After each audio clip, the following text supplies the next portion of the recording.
Alhamdulillah, Alhamdulillahi Rabbil Alameen, wassalatu wassalamu ala Sayyidil Mursaleen. Amma ba'd, fa'a'udhu billahi minash shaitanir rajim. Bismillahir Rahmanir Rahim. My dear sweet Islamic brothers and viewers of social media, let's recite Durud and Salam upon the beloved and blessed Prophet Sallallahu Ta'ala alayhi wa alihi wa sallam. As-salatu wassalamu alayki ya Rasulullah وعلى آلك وأصحابك يا حبيب الله الصلاة والسلام عليك يا نبي الله وعلى آلك وأصحابك يا نور الله نويت السنة الاعتكاف. Excellence of reciting Durud and Salam. The Holy Rasul Sallallahu Ta'ala alayhi wa alihi wasallam has stated, whoever recites Durood upon me 10 times, Allah Almighty sends 100 mercies upon him. Sallu ala al-Habib Sallallahu Ta'ala ala Muhammad Sallallahu alayhi wasallam. The book Call to Righteousness, page 457, a very crucial and important topic. 4 blessed hadith in excellence of marriage. Just before we listen to these hadith Mubarak, we need to reflect on what's happening in our society, our youngsters who are attending school, colleges and universities, our environment around us and the social media, the way it's affecting our youngsters, households, even husband and wife, how it affects their marriages. And Zina is prevalent all over the world. And we see that who is promoting this behind closed doors, one is the devil and the hidden agenda which is trying to destroy our generations. And Nikkah, we're going to learn about today inshallah. And we need to educate our children regarding these advices and information of our beloved Rasul Sallallahu Alaihi Wasallam. And the way to do this, the mother needs to educate her children, the female sisters, and the men, the fathers need to educate their sons and to sit with them and to tell them about the effects of zina or what it causes. And we hear that there's so many calamities even in schools taking place, whether it's the school toilets, whether it's in college, in universities. Zina is taking place, and what's happening, there's no means of marriage, and the female becomes pregnant. And if you see the statistics on Google or any other search engines, the abortion rate is rising very high. And we need to, insha'Allah, make certain courses to educate our youngsters, to listen to them, make study circles. And there's many problems occurring, and there's no one to listen to them out there. So Alhamdulillah Azza wa Jal, here, the above Madani parable shows us the marriage brought about the affiliation of an Islamic brother with the Madani environment. Everyone is aware of Nikkah and marriage. And almost every person has to enter into marriage at a certain stage of his life. Let me offer some Madani pearls in the context, conveying the call to righteousness. Accept them and order them, the Madani bouquet of your heart with them. You will gain blessings in the worldly life as well as the afterlife, insha'Allah Azza wa Jal. So regretfully, these days people only prefer beauty, wealth and social status when intending to marry their offsprings with anyone. Such a marriage often ends up in breakups. Therefore, one should pay special attention towards the character and manners prior to marriage. Let's listen to 4 sayings of the beloved Mustafa Sallallahu Alaihi Wasallam in excellence of marriage in order to have blessings. Number 1, one who likes my way should follow my sunnah, and Nikkah is also from among my sunnah. Number 2, Nikkah is conducted with a woman due to 4 things. Number 1, her wealth, and number 2, lineage, and number 3, beauty, and number 4, religion, and you prefer a religious woman. And this is mentioned Sahih Bukhari, volume 3, page 429, hadith number 5090. And number 3, when any one of you performs nikah, Satan says, alas, regret, the son of Adam has protected 2/3 of his religion from me. And number 4, one who has enough wealth to perform nikah but does not still perform nikah is not from amongst us. There's some information here that mentions point 1. If a man is a moderate condition, i.e., he is neither under the domination of lust, nor is he impotent, and he is also capable of providing mahr as well as fulfilling basic needs, then it is sunnatin muqaddah to do nikah. Not doing nikah is this condition is a sin.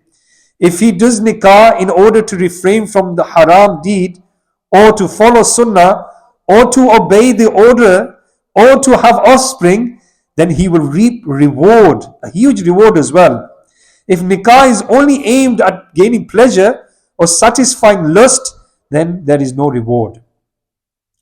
Number 2, if a man is under domination of lust, and there is a high risk of him indulging in fornication, ma'adallah azza wa jal, in case of not doing nikah, then nikah is wajib provided he is capable of providing mahr and fulfilling basic needs. Similarly, if he cannot prevent himself from looking at non-mahram women, ma'adallah azza wa jal, he will masturbate, then nikah is wajib.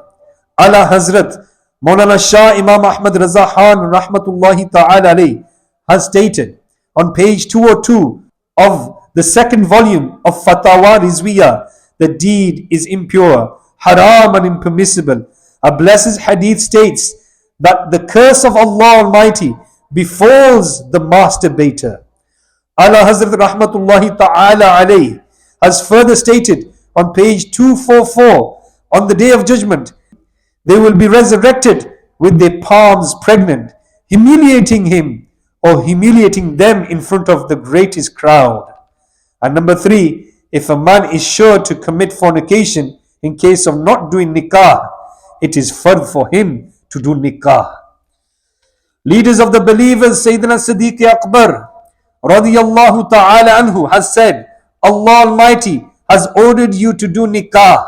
You obey this order. He Azza wa Jal has promised that He will make you wealthy. He Azza wa Jal will fulfill it. Allah Azza wa Jal has said, إِيَّكُونُوا فُقَرَاءَ يُغْنِهِمُ اللَّهُ مِنْ فَضْلِهِ. If they are poor, Allah Almighty will make them wealthy by His beneficence. Commentating on the above mentioned ayah, a renowned commentator of the Quran, Allama Maulana Sayyid Na'imuddin Muradabadi rahmatullahi ta'ala alayhi has stated in the book Khazainul Irfan, Ghana either refers to contentment, which is the best form of it because it makes the contented person free from anxiety and fear, or it implies sufficiency, in which the food of one person is sufficient for two, as is mentioned in the hadith, or it means collection of sustenance of the husband and wife, or it refers to the influence by the blessing of nikah, as it is narrated by the leaders of the believers, Sayyidina Umar radiyallahu ta'ala anhu. So my dear Islam brothers, we've heard the virtues of nikah, and we should look for a pious woman, and a woman should look for a pious man, and a Sunni man as well. So may Allah Azza wa Jal give His ability to find for those who have turned the age of 18, or if there's our youngsters, if they have found someone, inshallah, if they desire to marry, advise them and guide them to the right direction, and be supporters for your children. And sometimes what happens is when a child says, look, I want to marry someone, but the parents turn around, look, we've got someone for you in back home or another place, or marry this individual. And sometimes the child doesn't want to do that. So if the child has found someone pious and he's praiseworthy, he's worshipping Allah and he fears Allah, then marriage should be conducted. You should not go against the will of the child. So as you know that Islam doesn't have forced marriages, and the sometimes the non-Muslims, when they look at our culture, they kind of put their fingers and point their fingers at us. They say these people force marriages upon their children, which we don't. We kind of advise them, we ask them, no one forces them. Maybe some parts of the world there are people who are forcing their children to get married, which is wrong and it's against Islam. And they should look at the wishes, because that child is going to spend the whole life with this individual. And if they have found a partner they want to be with, then do it with the halal tariqah. Otherwise, if the pegam of nikah comes to your house and you refuse it, then there is a risk of your child committing fornication, doing zina. So as we come across in a young age, we see that youngsters at the age of 13 and 14, they are committing zina. And sometimes, parents are unaware that this is happening. And if parents see a change in the behavior in the child, they see that the child is not interested in education anymore, right? And he's failing to understand and he's failing to listen to the parents. So this could be one of the cause that the child is indulging something really bad. And it should be investigated at school and it should be asked questions of what's happening, right? And obviously the law of the land, you have to be over 18 to get married. And previously I heard that some of the people mentioned that with the consent of parents, that at that time, the age of 16, there could be a verbal agreement and something could be done, but this has been waived away from the government as well. So this no longer can take place. So it has to be over the 18, and the child has to choose, if you're in this country, that from their desire, that whoever they want to desire to marry, they can marry that person. So inshallah, do support your child. And as you know, in this day and age, it's very difficult to protect our children from zina. And as you know that social media, there's so much filth on there. And they're actually using bots on there, the hidden agenda, whoever's doing these, making these apps, these social media apps. Our youngsters at the age of 12, 13 are on social media, Snapchat, and the amount of filth that comes on there, it kind of corrupts the mind of our children. And then they get into masturbation, right? And this is how it leads on. And it's all this filth that comes into the mind. And we have to really, as parents, guard them and look after them. As well as school have their duties as well. They try their best. The teachers try their best as well. But how can they look after all 100 children like this? So I came across very recently after the holidays that one of the schools, mashallah, they've restricted the connection in the school. So they can't use their mobile phones in the school. The signal is all cut off. Some of the schools allow the signal. They give this Wi-Fi connection. And then what happens, communication takes place. And then wrong things are happening on social media. May Allah Azza wa Jal protect our youngsters. And when they grow up to the age, inshallah, may the parents support our children and guide them in the right direction and protect them from these kind of activities. Ameen. Bijahin Nabil Ameen Sallallahu Alaihi Wasallam. Inshallah, after Maghrib Salah, we're going to have the silsila watching Madani Muzakara. It is a Madani request that you join us in the viewing of Madani Muzakara. May Allah Azza wa Jalla reward you immensely. Alhamdulillahi Rabbil Alameen. والصلاة والسلام على سيد المرسلين جزا الله عنا محمدا ما هو أهله بسم الله على ديني بسم الله على نفسي وولدي وأهلي ومالي. O Allah Almighty, forgive the mistakes of our salah, forgive the mistakes of our dars, accept our ibadah. Ya Allah Azza wa Jalla, we have heard about marriage. O Allah Almighty, if our children have attained the age of over 18, Ya Allah Azza wa Jal, give them the ability to search and look for a partner, or if they have a partner, give them the ability to marry them.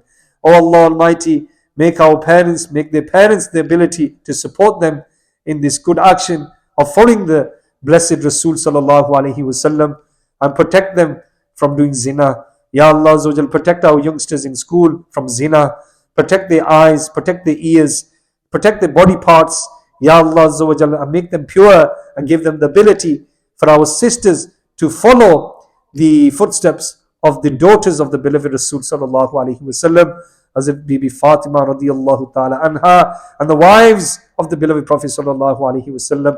Give haya to our children, give haya to our sisters. Ya Allah Azza wa Jalla, those sisters who are working in different environments, Ya Allah, different workplaces, Ya Allah, give them haya, protect their izzah, Ya Allah Azza wa Jal, and protect their work environment as well. Oh Allah Almighty, give our sisters the ability to do parda, to cover their heads with a scarf, and to protect them and to preserve them like a sweet wrapper is covered, Ya Allah Azza wa Jal, when it's exposed, and if it's fallen on the floor, dirt sticks to that sweet. Ya Allah Azza wa Jal, protect our sisters and protect them the fitan for Al-Masih al-Dajjal.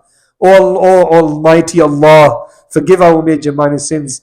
And if there's anybody on social media who has committed zina, who has fornicated, Ya Allah, who has gone against your will, Ya Allah, your commandments, Ya Allah, forgive his sin and purify him, and Ya Allah, give him the ability, either him or her, Ya Allah, make him pure the day he was born.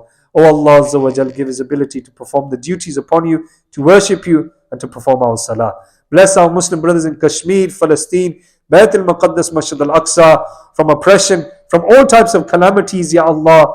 Ya Allah, give them relief from this torture, give them relief from these calamities, and protect them from the oppressors. And Ya Allah, guide these oppressors. If there's no guidance for them, disgrace them, destroy them, and destroy social media as well, Ya Allah. The fake news, the filth that is on social media, on Snapchat, Facebook.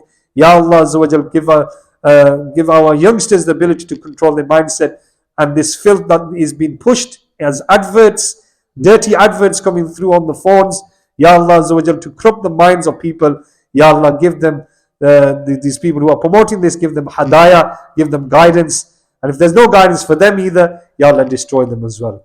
إن الله وملائكته يصلون على النبي يا أيها الذين آمنوا صلوا عليه وسلموا تسليما اللهم صل على سيدنا ومولانا محمد معدن الجود والكرم وآله وبارك وسلم سبحان ربك رب العزة عما يصفون والسلام على المرسلين والحمد لله رب العالمين.